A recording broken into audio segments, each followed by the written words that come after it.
इस क्वेश्चन में अपने से पूछ रहा है कि निम्न में से कौन सा संबंध विमीय विश्लेषण विधि से व्युत्पन्न किया जा सकता है।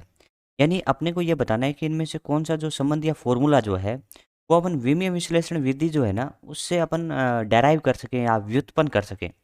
तो अपन जानते हैं कि विमीय विश्लेषण जो विधि है उसकी कुछ सीमाएं या कुछ कमियां हैं। उन कमियों के बारे में आपको अच्छे से जानकारी होगी ना तो ये क्वेश्चन बड़े आसानी से आप कर सकते हो। तो अपन पॉइंट वाइज करते हैं, जैसे पहले ऑप्शन और दूसरे ऑप्शन की अपन बात करते हैं। सबसे पहले तो पहला अपने को यह ज्ञान होना चाहिए कि सभी त्रिकोणमितीय, त्रिकोणमितीय का मतलब होता है बच्चों साइन थीटा कोस थीटा, सभी त्रिकोणमितीय चर घातांकीय बच्चों होते हैं ई का घात, जैसे इस तरीके से ये चर घातांकीय हो गया। लघु गणकीय मतलब लोग, लोग एक्स हुआ, ऐसे फलन। और उसके अंदर के व्यंजक, जैसे मैं बात करता हूँ साइन, साइन के अंदर मैं के एक्स लिख देता हूँ, तो मैं कह सकता हूँ साइन तो विमाहीन होगा ही होगा, साथ में उसके अंदर का व्यंजक भी विमाहीन होगा। इसी प्रकार अपन बात करें चर घातांकीय ई का पावर के एक्स, तो ई का पावर के एक्स में अपन कह सकते हैं खुद तो विमाहीन होगा ही होगा, इसके अंदर जो के एक्स आ रहा है वो भी विमाहीन होगा। तो ये बात आपको अच्छे से समझ में आ गई होगी। ये मैं क्यों समझा रहा हूँ, ये इसलिए समझा रहा हूँ बच्चों कि आगे वाला ये वाला पॉइंट समझने में आपको मदद मिलेगी। अब कह रहे हैं कि ये अपन जो बात पढ़ रहे हैं ना वो विमीय विश्लेषण की विधि की कमी है। तो कह रहे हैं कि इस विधि के द्वारा व्युत्पन्न संबंध से विमाहीन नियतांकों के विषय में कोई जानकारी प्राप्त नहीं होती। यानी मैं कह सकता हूँ कि विमीय विश्लेषण विधि से वो व्यंजक या वो राशियाँ इसके अंदर आती नहीं है जिसकी विमा नहीं हो, तो अपन ये वाले इसकी सहायता से ला ही नहीं सकते। तो अपन ये कह सकते हैं ये अपने से आएंगे ही नहीं, किससे? विमीय विश्लेषण विधि से। तो एक बार और देखेंगे, इस विधि के द्वारा व्युत्पन्न संबंध में विमाहीन नियतांकों के विषय में कोई जानकारी नहीं मिलती।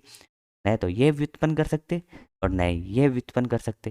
चलिए फिर तीसरा क्यों नहीं कर सकते, इसके बारे में भी पढ़ते हैं। तो ये तीसरे के लिए है। यह विधि केवल तभी उपयोग कर सकते हैं जब भौतिक राशि की निर्भरता गुणन के रूप में हो। भैया गुणन के रूप में अपन कहते हैं जैसे आवर्तकाल t बराबर 2 पाई √L/g है, तो ये अपन कह सकते हैं कि t समानुपाती √L/g है, तो अपन ये कह सकते हैं गुणन के रूप में है। तो गुणन के रूप में जो राशियां होती है ना उनके फॉर्मूले इससे डेराइव किए जा सकते हैं, लेकिन इनसे उन सूत्रों या संबंधों का व्युत्पन्न नहीं किया जा सकता जिसमें चरघातांकीय त्रिकोणमितीय और लघुगणकीय फलनों का उपयोग होता है। ये बात हो गई। या फिर अपन कह सकते हैं एक या एक से अधिक पदों वाले सूत्र जिनके समीकरण एस बराबर UT plus half A T के स्क्वायर की तरह जोड़ा या घटाया जाए, तो अपन कह सकते हैं भाई यूटी तो आ जाएगा, half A T square plus वाला कहाँ से आएगा। तो इस वजह से अपन कह सकते हैं कि ऐसे फॉर्मूले तरीके से, एक फॉर्मूला और बात करूँ मैं, जैसे v बराबर यू प्लस ए टी हुआ, v बराबर यू प्लस ए टी हुआ, तो मैं ये फॉर्मूला इससे व्युत्पन्न नहीं कर सकता। एस बराबर U T plus half A T square भी उत्पन्न नहीं कर सकता। लेकिन काइनेटिक एनर्जी जैसे गतिज ऊर्जा है 1/2 mv स्क्वायर, उसको मैं व्युत्पन्न कर सकता हूँ, क्योंकि ये एक ऐसी राशि है गुणन के रूप में है। तो इस वजह से ये समझ में आया। तो यहाँ पे प्लस होने की वजह से ये भी व्युत्पन्न नहीं किया जा सकता। चौथा ऑप्शन क्या है? उपरोक्त में से कोई नहीं। तो अपन कह सकते हैं इन चारों को ही विमीय विश्लेषण विधि से व्युत्पन्न नहीं किया जा सकता। इससे अपना रिवाइज भी हो गया कि विमीय विश्लेषण विधि की कमियां क्या थी और भाई किस किस की विमा नहीं होती, त्रिकोणमिति की नहीं होती, चरघातांकीय और लघुगणकीय फलन और उसके अंदर आने वालों की कोई विमा नहीं होती। तो इसका सही उत्तर होगा बच्चों ऑप्शन नंबर 4।